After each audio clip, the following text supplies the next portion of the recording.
Here are three low-key habits that contribute to mental stability. First, daily journaling. This doesn't require lengthy entries or perfect prose.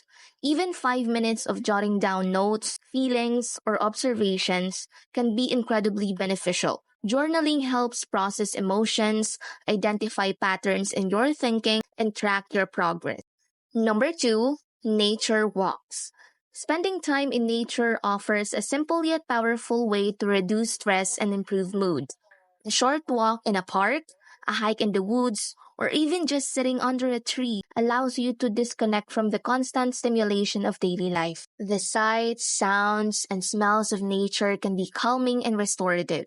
Number three, gratitude practice. Focusing on what you are grateful for shifts your attention away from negativity and cultivates a more positive outlook. This doesn't require grand gestures. It can be as simple as mentally listing three things you're grateful for each day, writing them down in your journal, or sharing your gratitude with others.